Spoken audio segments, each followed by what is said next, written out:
Good afternoon all of you. चलिए आज का टॉपिक हम देखेंगे क्रिस्टल में रिक्तियां।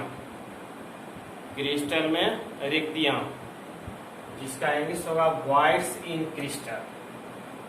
यह भी क्वेश्चन आपके लिए इम्पोर्टेंट है। यह भी एग्जाम में पूछा जाता है, बड़ा शॉर्ट में कॉल आता है डिफिनेशन। इससे पहले हम रिव्यू करा देते हैं कि वॉइड्स आया कहाँ से। पहले समझ लीजिए, सारा बात हम समझा देते हैं। पहले आपने क्लोज पैकिंग पढ़ा है जिसका हिंदी होता है निवित संकुलन। क्लोज पैकिंग कितने प्रकार का था? 3 प्रकार का। पहला था 1D, दूसरा था 2D, इसके भी 2 प्रकार था। तीसरा आया 3D और इसके भी 2 प्रकार है। कौन कौन होता है? FCP और दूसरा होता है CCP। हम लोग 3D का अध्ययन करेंगे। 1 और 2D में भी बनता है, लेकिन इसका उतनी विस्तार से अध्ययन नहीं किया जाता है वॉइड्स में। तो किसका अध्ययन करेंगे? 3D का।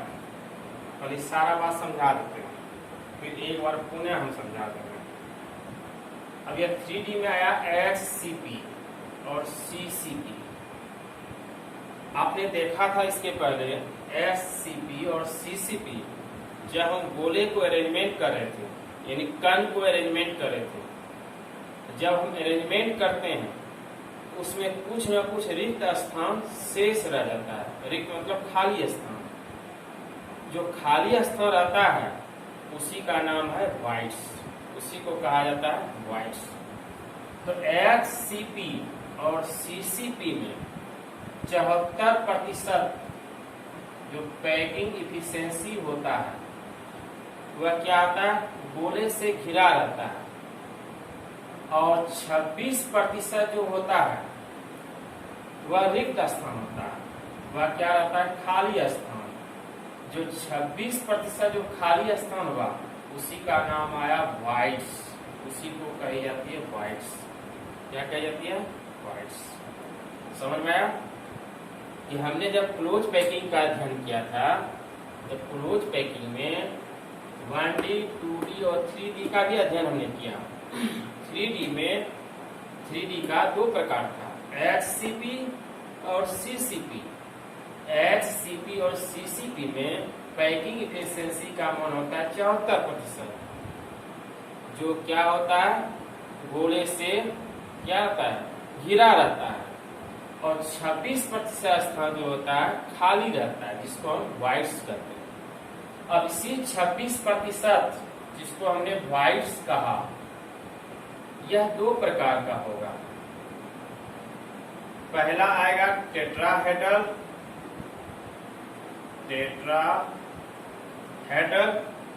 और दूसरा आएगा ऑक्टाहेड्रल। अब यह टेट्राहेड्रल क्या होगा, ऑक्टाहेड्रल क्या होगा, तो यह भी हम समझाएंगे। चलिए हम पहले वॉइड्स की परिभाषा देख लें। क्या लिखा, या आप क्या कर सकते हैं कि किसी क्रिस्टल के निविद संकुलित संरचनाओं में क्लोज पैकिंग। निविद का मतलब क्या होता है? क्लोज। निविद संकुलित संरचनाओं में कुछ रिक्त स्थान, कुछ खाली स्थान जो रह जाता है उसे वॉइड्स कहते हैं। अब कोई पूछेगा खाली स्थान कितना प्रतिशत रहता है, तो हमने आपको बताया कितना प्रतिशत? 26%। अब अंकी भरा क्या रहता है? 74%। क्लियर हो गया। और यह किसमें अध्ययन करते हैं? तो HCP और CCP। इसका पैकिंग का नाम क्या होगा? 3D close packing. बहुत सारे ऑब्जेक्टिव इससे निकल गया। आप अपने एग्जाम में सिर्फ इतना ही लिखेंगे कि किसी क्रिस्टल के निविद संकुलित संरचनाओं में कुछ रिक्त स्थान शेष रह जाता है, जिसे वॉइड्स कहते हैं। क्लियर हो गया। या यह परिभाषा अगर नहीं देना चाहते हैं तब यह भी दे सकते हैं कि HCP और CCP, हमने यहाँ में लिख दिया है HCP और CCP में जो रिक्त स्थान रहता है, जो खाली स्थान रह जाता है, उसे वॉइड्स कहते हैं। अगर आपके एग्जाम में वॉइड्स की सिर्फ परिभाषा पूछा जाएगा तो इतना ही लिखेंगे, चाहे यह लिखेंगे चाहे यह लिखेंगे, और यह पूछा भी जाता है। अब इसमें हमने नोट में डाल दिया, यह सब एग्जाम में नहीं लिखेंगे कि वॉइड्स का अध्ययन 3D क्लोज पैकिंग के अंतर्गत किया जाता है। आपने देखा 3D क्लोज पैकिंग के अंतर्गत, और यह टॉपिक आपने पहले पढ़ भी लिया है। अब जो अध्ययन किया जाता है किसके अंतर्गत, HCP और CCP, HCP और CCP में, जिसमें पैकिंग इफिशियंसी का मान कितना प्रतिशत होता है, 74%, और वॉइड्स का मान कितना प्रतिशत होता है, 26%। क्लियर हो गया तो सब जो हमने पहले समझाया, बस सारा पॉइंट भी हमने क्या किया, आपको नोट में डाल दिया। अब यह वॉइड्स कितने प्रकार का होता है, 2 प्रकार का, एक होता है टेट्राहेड्रल वॉइड्स और दूसरा होता है ऑक्टाहेड्रल वॉइड्स। चलिए हम देखेंगे टेट्राहेड्रल वॉइड्स क्या है, इसको पहले आप समझ लीजिए।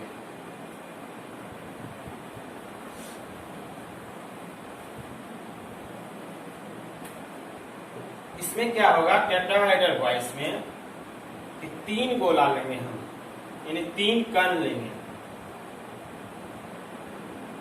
3 हम परमाणु लिए, जो भी कहें, कण कहें, परमाणु कहें या आयन कहें, और एक गोला जो है ऊपर, यह दोनों गोला के संपर्क में आता है, स्पर्श करता है, टच करता है। तो गौर कीजिए आप, हमने 3 गोला लिया या 3 फुटबॉल लिया, 1 2 3।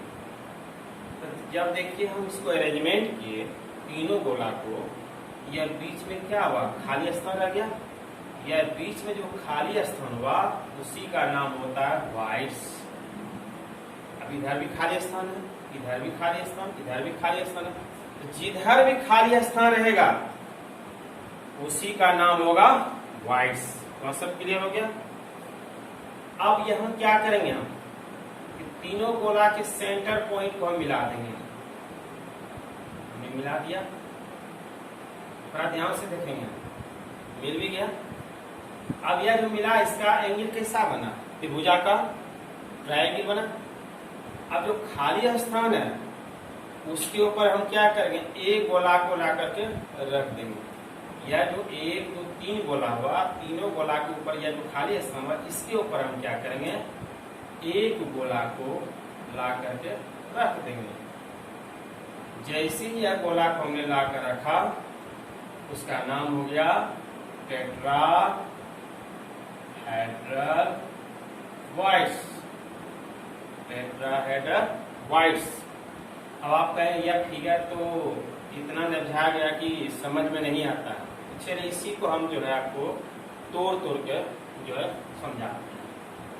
ऐसे अणु जो होता है जब अरेंजमेंट करते हैं तो एक दूसरे से सटा हुआ रहता है, लेकिन यहाँ हम क्या करेंगे, थोड़ा दूरी बना कर चलेंगे जिससे कि आपको समझ में आ जाए। चलिए हमने लिया 2 गोला, 2 कण लिया, 2 परमाणु लिया, इसके ऊपर हमने एक गोला को और ले लिया। जब लिया तो यह स्थान क्या हो गया, खाली स्थान हो गया। अब बीच से सेंटर पॉइंट के तीनों गोला को क्या किया हमने, स्पर्श करा दिया, त्रिभुजाकार बन गया।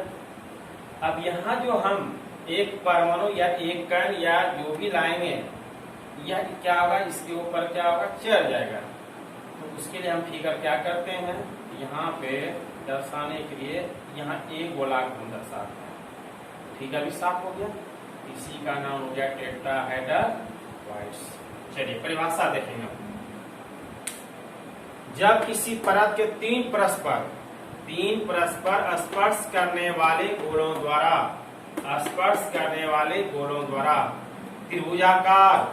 त्रिभुजाकार रिक्ति बनाई जाती है, और उनका इस परत के चाहे यह ऊपर में दें चाहे यहाँ नीचे से दें, ऊपर या निचले परत के एक गोले से संपर्क होता है, उसे क्या कहते हैं, किससे निर्माण होता है, चतुष्फल की रिक्ति का निर्माण होता है। क्लियर हो गया कि 3 गोला लिया हमने, 3 गोला को जब हमने स्पर्श कराया उससे हमारा त्रिभुजाकार क्या हुआ, त्रिभुजाकार क्या आकृति बन गया, और जो खाली स्थान रहा उसके ऊपर एक गोला को हमने ला करके इसके ऊपर रख दिया, जिससे हमारा वॉइड्स का निर्माण हो गया, टेट्राहेड्रल वॉइड्स। ऐसे भी आप देखिए अपने घर में कोई भी तीन चीज को सटाइए अपने से, कोई भी तीन गोला फुटबॉल ले लीजिए, एक गोला यहाँ रखिए, एक गोला यहाँ रखिए, एक गोला इसके बगल में रखिए। जब तीनों का आप सटाएंगे तो देखेंगे बीच में कुछ ना कुछ स्पेस क्या होगा, खाली रह जाएगा। और जो खाली स्थान रहा उसी का नाम क्या है, वाइड्स। और खाली स्थान के ऊपर जो है एक जो फुटबॉल को और उसके ऊपर मिलाकर क्या कीजिए, रख दीजिए, जिससे हमारा किसका निर्माण हो जाएगा, टेट्राहेड्रल वाइड्स का। अब इसमें देखेंगे टेट्राहेड्रल वाइड्स का कोऑर्डिनेशन नंबर कितना हुआ, तीन गोला एक चार। क्या लिखेंगे, टेट्राहेड्रल वाइड्स का कोऑर्डिनेशन नंबर 4। अब टेट्राहेड्रल वाइड्स में आपने रेडियस पढ़ा है, इसके पहले हमने त्रिज्या अनुपात पढ़ा दिए। तो R/R गोला का मान होता है 0.225, 0.225। और यह कैसे आता है यह आपका जो है नेक्स्ट क्लास में देखेंगे, क्योंकि इसका एक्सप्लेनेशन थोड़ा बड़ा हो जाएगा। यह सब आपके एग्जाम में पूछा नहीं जाता है सिद्ध कैसे किया जाएगा। सिर्फ इतना जानिए कि R/R गोला बराबर क्या होगा, 0.225। अब इसमें कहता है यह वाइड्स की संख्या क्या होगा, जो खाली स्थान रहता है वाइड्स की कितनी संख्या होगा। तो टेट्राहेड्रल वाइड्स में जो संख्या होता है वह क्या होता है, 2n। अब 2n कैसे होता है ये नोट में हम लिखा देंगे नीचे। कॉन्सेप्ट क्लियर हो गया। एक बार पुनः समझ लीजिए कि टेट्रा या वाइड्स का निर्माण कहां से होता है, HCP और CCP से। HCP और CCP कहां से आता है, 3D क्लोज पैकिंग से। इसमें वाइड्स का कितना प्रतिशत खाली स्थान रहता है, 26%। वाइड्स कितने प्रकार के होते हैं, 2 प्रकार के। कौन कौन, टेट्राहेड्रल वाइड्स और ऑक्टाहेड्रल वाइड्स। टेट्राहेड्रल वाइड्स का कोऑर्डिनेशन नंबर कितना होता है, 4। टेट्राहेड्रल वाइड्स में त्रिज्या जो आता है रेडियस R गोला बराबर कितना होता है, 0.225। इसमें वाइड्स की कितनी संख्या होती है, 2n। यह सब ऑब्जेक्टिव में पूछा जाता है, इसको आप जरूर याद रखेंगे। याद क्या रखेंगे, डिस्कशन आपको याद हो भी गया होगा। चलिए नेक्स्ट, अष्टफल की रिक्तियां। यह सब शॉर्ट में पूछा जाता है, टेट्राहेड्रल वाइड्स क्या है तो ऑक्टाहेड्रल वाइड्स क्या है। अष्टफल की रिक्तियां जिसका इंग्लिश होता है ऑक्टाहेड्रल वाइड्स, इसका शॉर्ट नेम हुआ O और टेट्राहेड्रल क्या होगा शॉर्ट नेम है T। अब ऑक्टाहेड्रल वाइड्स क्या होगा, चलिए पहले हम फिगर के द्वारा समझाते हैं, तब परिभाषा देखेंगे।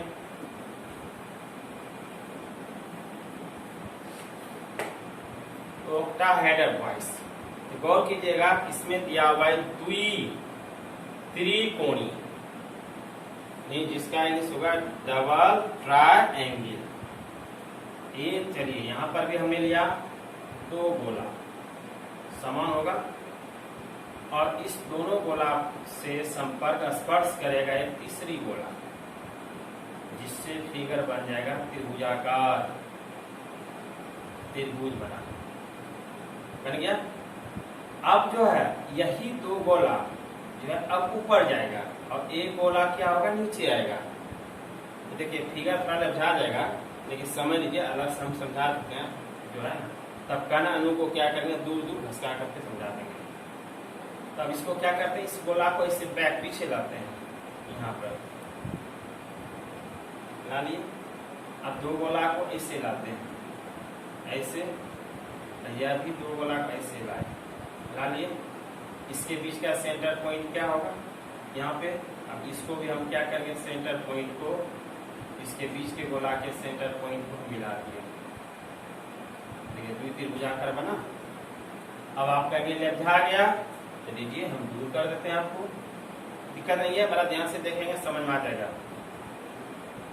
चलिए इसी को हम बना देते हैं या। हमने 2 गोला ले लिया, इसके ऊपर क्या करेगा, एक गोला स्पर्श करेगा, बीच के सेंटर पॉइंट को हमने क्या किया, मिला दिया, बन गया त्रिभुज। अब इसी का बैक करते हैं, नीचे जाते हैं, इसमें भी एक गोला लाया, एक क्या लाया नीचे, इसके ऊपर क्या होगा, 2 गोला स्पर्श करेगा। अब इसके बीच के सेंटर पॉइंट को हम क्या करेंगे, मिला देंगे, यहाँ पर भी मिला दिया, बन गया त्रिभुजाकार। कॉन्सेप्ट क्लियर हो गया। चलिए परिभाषा देखना, ऐसी रिक्तियां द्वित्रिकोणीय रूप में वही रूप में 6 गोलों द्वारा, 3 गोला इधर था, 3 गोला ऊपर, 3 गोला नीचे था, 6 गोलों द्वारा घिरी रहती है। और इन 6 गोलों के केंद्र बिंदु जो होता है उसको कहा जाता है अष्टफलक के 6 कोनों पर स्थित होती है। 6 गोलों के केंद्र बिंदु अष्टफलक के 6 कोनों पर जब स्थित होती है उसे कहा जाता है ऑक्टाहेड्रल वॉइड्स। और आपने रेडियस में भी पढ़ा है ऑक्टाहेड्रल वॉइड्स का कोऑर्डिनेशन नंबर कितना होता है, 3 और 3 6। तो क्या होगा 6। अब इसमें क्या होगा, आर गोला का मान कितना होता है, तो आपने रेडियस में देखा था सबसे लो पॉइंट था 0.225 शुरू से, इसके बाद क्या था 0.414। तो कितना होगा रेडियस इसका 0.414। अब इसमें वाइड्स की संख्या कितना हो जाएगा n, capital N। Octahedral wides की संख्या n, टेट्राहेड्रल वाइड्स की संख्या 2n। अब कैसे होगा नोट में हम लिखा देंगे। कॉन्सेप्ट क्लियर हो गया। एक बार पुनः और समझा देते हैं ऑक्टाहेड्रल वाइड्स का। ऑक्टाहेड्रल वाइड्स में 3 गोला और 3 गोला नीचे, 3 गोला ऊपर लेंगे, 6 गोला। तो 6 गोला का क्या होगा, 6 कोण भी होगा, इसलिए इसका कोऑर्डिनेशन नंबर कितना होगा 6। और ऑक्टाहेड्रल वाइड्स में आर गोला का मान कितना होता है, तो 0.414। और इसमें वाइड्स की संख्या, रिक्त स्थान की संख्या को किसके द्वारा सूचित किया जाता है, n के द्वारा। क्लियर हो गया। चलिए अब नोट में लिखेंगे, 2 लाइन नोट में लिखा देते हैं। यह सब एग्जाम लिखने की जरूरत नहीं है, सिर्फ जानकारी रखिए। चलिए कॉपी कलम निकालिए तेजी से। अब आपको बैठने होने देते हैं, आप गौर करते होंगे यह 2-3 वीडियो में आपको हमने क्या किया, कॉपी कलम निकलवा देते हैं घर में। क्योंकि कितने स्टूडेंट क्या होता है वीडियो से सिर्फ ऐसे लिया और देखते रहता है, कॉपी कलम निकालने की जरूरत हुआ नहीं समझता है। लेकिन हम थोड़ा हट करके पढ़ा रहे हैं आपको, क्योंकि जब भी आप वीडियो देखें तो आपका आगे में जो है कॉपी कलम रहना चाहिए, जिससे कुछ हम डिक्टेशन क्लास लेंगे उससे आप क्या करेंगे, नोट कर लेंगे कॉपी में। और जो भी वीडियो क्लास लेते हैं आप फिर कॉपी कर लिया कीजिए। चलिए नोट में लिखिए, ए नंबर आपने निकाल लिया होगा कॉपी कलम, ए नंबर लिखिए। Octahedral wides, octahedral wides, octahedral wides tetrahedral wides से, टेट्राहेड्रल वाइड्स से ऑक्टाहेड्रल वाइड्स जो होता है टेट्राहेड्रल वाइड्स से बड़ा होता है। लिख लिए, ऑक्टाहेड्रल वाइड्स टेट्राहेड्रल वाइड्स से क्या होता है, बड़ा होता है। चलिए दूसरा पॉइंट, दूसरा, अब इसमें 2n कैसे आया उसके लिए बता रहे हैं, हमने बोला था नोट में दिखाएंगे। चलिए स्टार्ट किया करेंगे। माना संकुलित गोलों की संख्या, संकुलित गोलों की संख्या n हो, संकुलित गोलों की संख्या n हो, तो जनित अष्टफल की, जो निर्माण होता है जनित का, जनित अष्टफल की रिक्ति बराबर, जनित अष्टफल की रिक्ति बराबर n हो तो, n कैपिटल लिखेंगे, n हो तो टेट्राहेड्रल, तो टेट्राहेड्रल वाइड्स की संख्या, तो टेट्राहेड्रल वाइड्स की संख्या बराबर 2n होती है, बराबर 2n होती है। क्लियर हो गया। अब इससे ढेर सारा ऑब्जेक्टिव निकला, एक बार पुनः कंक्लूजन करा देते हैं। हम देख रहे हैं कि बार बार हम रिपीटेशन करा रहे हैं, और आपको एक बार 30 हम रिव्यू करा देते हैं जिससे कि आपको याद हो जाए। पहला क्वेश्चन, वाइड्स किसे कहते हैं, तो सीधा कहेंगे जो खाली स्थान आता है क्रिस्टल को सजाने में, जो खाली स्थान बच जाता है उसी का नाम है वाइड्स। या वाइड्स का किसका बनता है, 3D क्लोज पैकिंग का। 3D क्लोज पैकिंग में क्या क्या आता है, तो HCP और CCP। इसमें यह कितने प्रकार का होता है? 2 प्रकार का, टेट्राहेड्रल टी, ऑक्टाहेड्रल ओ। तो टेट्राहेड्रल का कोऑर्डिनेशन नंबर कितना हुआ? 4। इसमें रेडियस कितना होता है? 0.225। बाइट्स की संख्या क्या होती है? 2n। अब ऑक्टाहेड्रल में क्या होगा? इसका कोऑर्डिनेशन नंबर कितना होता है? 6। और इसमें रिक्ति की संख्या, जो रिक्तियां बनता है रेडियस 0.414। अब बाइट्स की संख्या क्या होता है? n। क्लियर? अब जो कल की क्लास होगा उसका बताते हैं ना, पैकिंग इफिशिएंसी। बार बार आता है पैकिंग इफिशिएंसी, पीई। आखिर पीई की क्या परिभाषा होगा वह नेक्स्ट वीडियो में बताएंगे। और ऐसे भी आप जानते हैं पैकिंग इफिशिएंसी को क्या होता है? जो स्थान घेरता है, तो घेरे हुए स्थान को ही पैकिंग इफिशिएंसी कही जाती है। चलिए, धन्यवाद, थैंक यू।